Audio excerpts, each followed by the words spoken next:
I mentioned that this process up here was a factorial. We're multiplying, counting down each time. So that's called a factorial, which we mentioned, and it's represented by an exclamation mark. And we're going to be working with a lot of factorials here for the next few days. So that's the reason we're going to put some practice into it. And actually, once we get through this section, we're gonna do a couple of practice problems down here, and then we'll move on to the next piece. So, factorial notation. If we have a 4 and an exclamation mark, this is going to come out. If we expand out factorial notation, we're going to start at 4, and we're going to count down, multiplying all the way. So in this case, it'd be 4 times 3 times 2 times 1.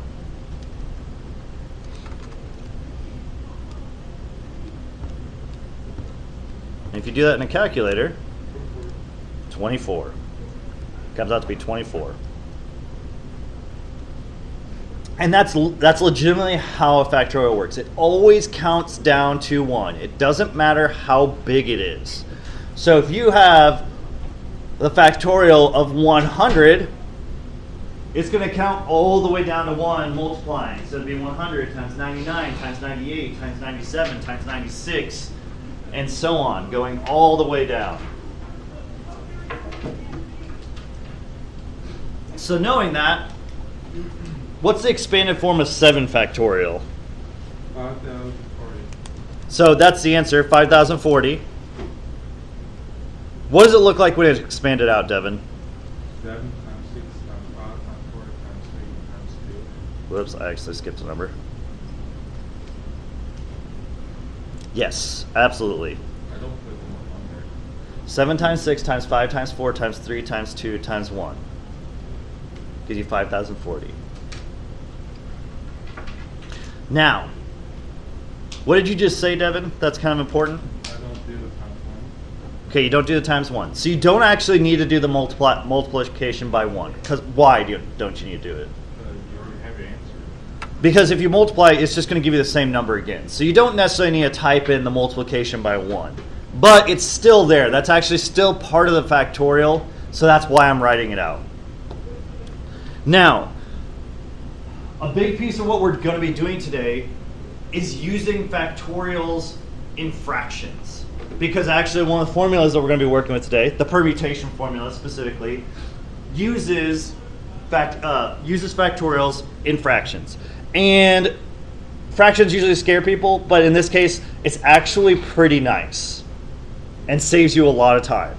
So let's talk about this first one. Well, before we do that, does anybody have any questions about factorial notation to start? Is that fairly straightforward? Okay, so let's talk about some factorial notation with fractions. Okay, so with factorials, you know that you can expand it out all the way if you want to. Now, when you have fractions, you don't need to expand it out all the way, especially when you have factorial in both the numerator and the denominator, which with the formulas today, you will. You will have that. So in the bottom, I'm actually going to go ahead and write out 5 factorial. Now, with these fractions, I want to cancel out what is in the denominator. I want to cancel that out.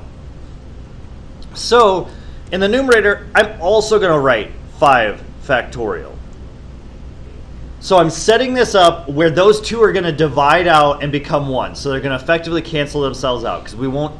Once we have that 1 there, it doesn't matter because we multiply it by anything by 1, it's going to be itself. So I know that I have a 5 factorial in the denominator. I want to go ahead and cancel out a 5 factorial. So I'm going to go ahead and set that up right at the start. Now, I need to add in the pieces that I'm missing from the 8 factorial. What am I missing from the 8 factorial? If I pull a 5 factorial out of the 8 factorial, what is still left behind? So there are the remnants. What are those remnants though? What is left behind there? 8, 7, and 6, right? So what we need to write out in front is our 8 times our 7. Okay. Our 8 times our 7 times our 6. So we need to write out anything that is left behind, out in front, because we're just pulling it out of that factorial.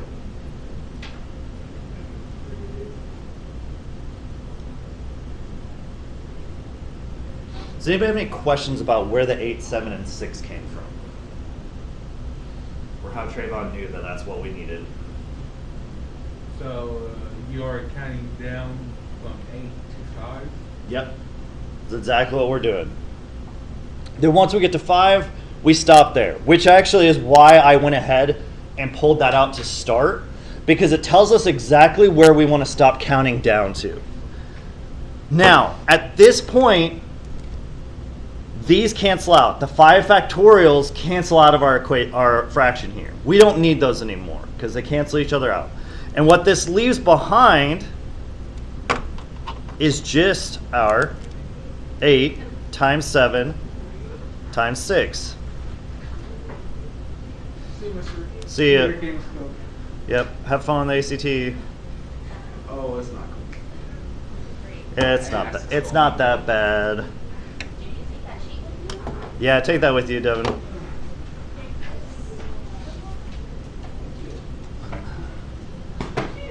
Okay, at this point, we're just going to do our 8 times 7 times 6.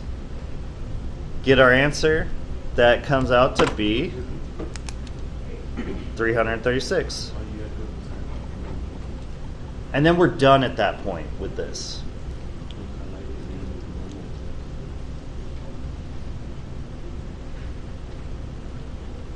Are there any questions about how I found 336 on that? How I canceled out the 5 factorial?